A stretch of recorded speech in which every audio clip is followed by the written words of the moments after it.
Galera, agora a gente vai trabalhar aqui alguns exemplos, mas antes eu preciso alertar vocês que o Código Civil de 2002, ele embora cogite dos danos derivados, por exemplo, de animais e da ruína de edifícios, que estão lá no artigo 932, 937 e 938 do Código Civil, ele não contém um preceito idêntico ali do artigo 1384 primeiro, né, parte final do Código Napoleônico, ou seja, responsabilizando alguém pelo dano causado a outrem por coisas que estão sob a sua guarda, como eu falei no primeiro vídeo de hoje. Né? Então seria ilógico, todavia, como bem observa o Aguiar Dias, responsabilizar o proprietário do animal e do imóvel e não responsabilizar em medida igual o guarda das demais coisas.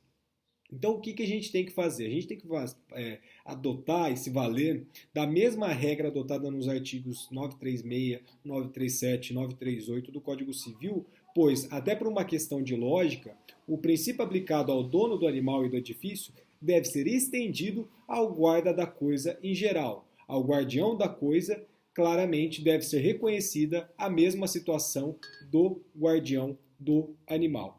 E do exame daqueles dispositivos, principalmente pela redação que recebeu o artigo 936 do Código Civil, não resta a menor dúvida, e a gente vai analisar esse artigo mais para frente, provavelmente no próximo vídeo, de que o Código Civil de 2002 estabeleceu a noção de responsabilidade objetiva para o proprietário do animal e do edifício em ruínas, né? Então é uma responsabilidade objetiva. Então eles têm uma obrigação de resultado. Isto é, eles estão obrigados não apenas a guardar essa coisa, né, ou seja, o animal ou o edifício, mas a guardá-la com segurança, de modo que jamais escape do seu controle e, em consequência, ocasione um dano a terceiro.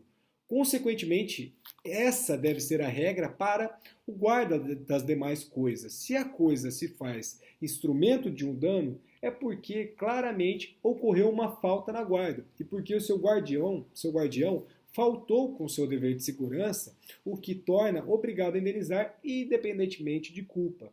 Só não fará se ocorrer uma das causas, claro, de exclusão do próprio nexo causal, quais sejam força maior, fato exclusivo da vítima ou de terceiro, obviamente que com causa fortuito externo também.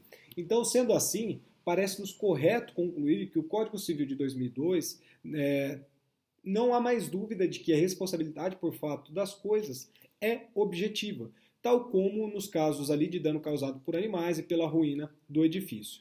Reforça essa conclusão a indiscutível opção objetivista do Código Civil, conforme a gente já ressaltou em inúmeros vídeos aqui. Então, responsável é o guardião da coisa, ou seja, aquele que tem o poder de comando ou de direção sobre ela. Responsabilidade essa que, presuntivamente, né, uma presunção relativa, cabe ao dono da coisa e que só pode ser afastada mediante prova de que, no momento do fato, não o mais detinha seu comando ou na direção, quer porque a transferiu juridicamente e validamente, quer por motivo de força maior. Então, enfim, vamos passar para algumas análises, porque os casos de responsabilidade pelo fato da guarda da coisa foram levados aos tribunais antes do Código Civil de 2002 e já foram decididos de regra com base no que a gente denomina de culpa presumida, conforme as nossas modalidades que a gente já estudou. O primeiro exemplo que a gente pode ter, muito claro acerca desse fato da guarda da coisa, é o acidente em escada rolante. Tem um caso que inaugura essa discussão no Brasil, que foi de uma criança que teve os dedos das mãos esmagados em uma escada rolante de um supermercado. O juiz da causa, ele julgou improcedente o pedido de indenização por entender que houve culpa invigilando dos pais do menor, porquanto havia um anúncio dizendo que a escada estava com defeito.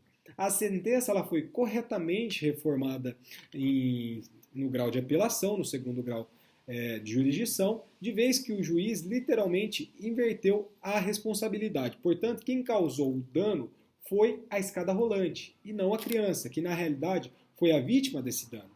E quem tinha a guarda da coisa e, por via de consequência, a obrigação de vigilância era a empresa proprietária do supermercado.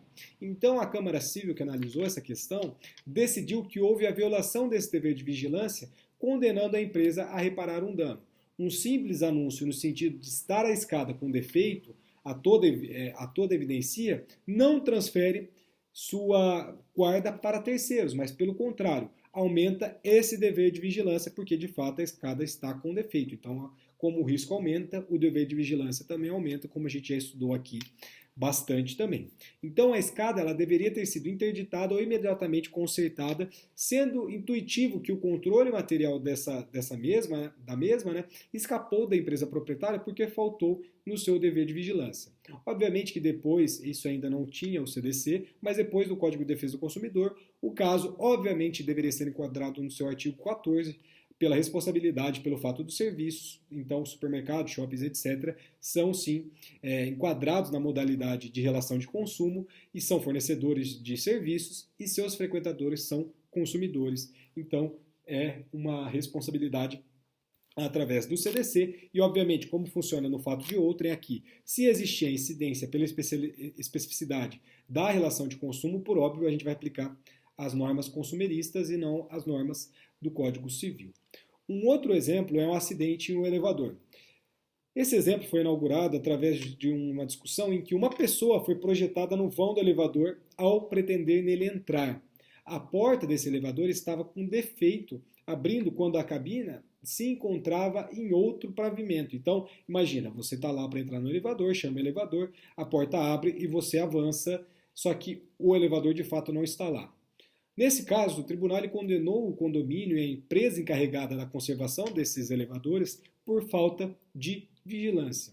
E esse caso também foi antes do Código do Consumidor, de Defesa do Consumidor, e antes do Código Civil de 2002. Então, a doutrina e a jurisprudência, por falta de uma melhor disciplina legal, faziam uma aplicação analógica de uma lei, que é a Lei das Estradas de Ferro, que é um decreto legislativo 2681 de 1912, para resolver essas questões resultantes de acidentes em elevadores. Ó, minha cachorra, já falei, ela que manda, vamos esperar ela parar. De acidentes em elevadores e escadas rolantes, o que nunca nos pareceu correto, por quê? Porque aquela responsabilidade era fundada num contrato de transporte. Contrato esse que não existe, por exemplo, nos casos de acidente em elevadores e escadas rolantes. O correto enquadramento jurídico, portanto, seria atribuir a responsabilidade ao guarda da coisa com base na responsabilidade objetiva. Enfim, um outro exemplo que a gente pode tratar aqui para vocês é do veículo alienado, mas não transferido no Detran, e isso também, meu Deus, acontece demais. Então vamos estudar um pouco isso. Quem vende um veículo ou entrega com parte de pagamento de um novo veículo adquirido, nem sempre se preocupa em providenciar junto a esse órgão, né, de trânsito competente a transferência desse certificado do registro para o nome do comprador, ou seja, não vai no Detran para registrar essa transferência desse veículo. Essa é uma providência que, além de ser burocrática, demorada, ela não é, obviamente, essencial para a realização do negócio. A compra e venda de um bem móvel, ela concretiza-se, como vocês bem sabem lá, quando vocês estudaram o direito das obrigações, na tradição, consoante o que a gente já tem aqui dentro de uma estrutura da nossa codificação civil. Então, o Código de Trânsito Brasileiro coloca no seu artigo 134 que o antigo proprietário do veículo, o vendedor, a obrigação de comunicar a transferência desse veículo ao órgão executivo de trânsito no prazo de 30 dias, para não ter que responder solidariamente por eventuais multas e suas reincidências até a data da comunicação. O novo proprietário, antes de fazer a transferência do veículo, acaba, por exemplo, imaginemos, acaba se envolvendo aí num grave acidente de trânsito. A gente questiona de quem que seria a responsabilidade desse acidente de trânsito? Do primitivo proprietário, cujo nome ainda figura lá no Detran, como titular do veículo, ou desse novo adquirente? Então, existem na realidade, né, julgados que reconhecem reconhecem ao registro do Detran uma presunção absoluta de propriedade e, por isso, responsabilizam aquele cujo nome o veículo está registrado. A gente tem um Fusca aqui, para dar esse exemplo mais tarde. Então, à luz dos princípios até aqui que a gente já estudou, a conclusão nem sempre será essa. Por quê? Porque, de acordo com os princípios que disciplinam a propriedade da coisa móvel, o primitivo dono do veículo ele não é mais seu proprietário, nem seu guardião, razão pela qual não pode ser responsabilizado, quer pela culpa presumida, quer pela culpa objetivamente criada pela teoria do risco. Conforme a gente está destacando aqui, a propriedade da coisa móvel se transmite pela tradição, diferentemente da coisa imóvel que se faz pelo registro. Consequentemente, consumada a venda e entregue o veículo, ou seja, feita a tradição ao adquirente, o vendedor ele deixa de ser o seu dono, independentemente dessa transferência a ser feita no Detran ou do registro do contrato no registro de títulos e documentos. Registros esses que, no caso, têm apenas o efeito de publicidade e controle administrativo.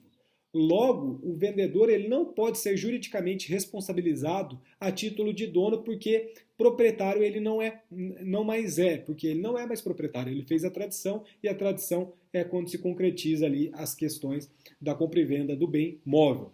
Tampouco esse proprietário ele pode ser responsabilizado a título de guardião, porque a partir do momento em que a entrega do veículo ao novo adquirente, que se dá através da tradição, ele perde o controle efetivo do veículo, a direção da coisa, o poder de dar ordens, sem o que, como a gente já viu no segundo vídeo da aula de hoje, que pelo jeito deu um problema, eu vou ter que gravar de novo, e aí provavelmente vai subir depois, mas eu vou avisar vocês no grupo do WhatsApp, ninguém pode ser considerado guarda dessa coisa quando se perde essas questões da guarda intelectual. Então, como a gente pode responsabilizar o primitivo proprietário pelo fato de ter perdido o controle dessa coisa, se controle ele não mais tinha? Então, o problema que se apresenta nesse caso em concreto é a prova. E a prova, a gente coloca como dúvida, por quê? Porque o antigo proprietário ele terá que apresentar prova inequívoca, documental e com firma reconhecida, por exemplo, de que a alienação desse veículo efetivamente se realizou antes do acidente. E na ausência dessa prova, persistirá uma presunção de propriedade contra aquele cujo nome figura nos registros do Departamento de Trânsito.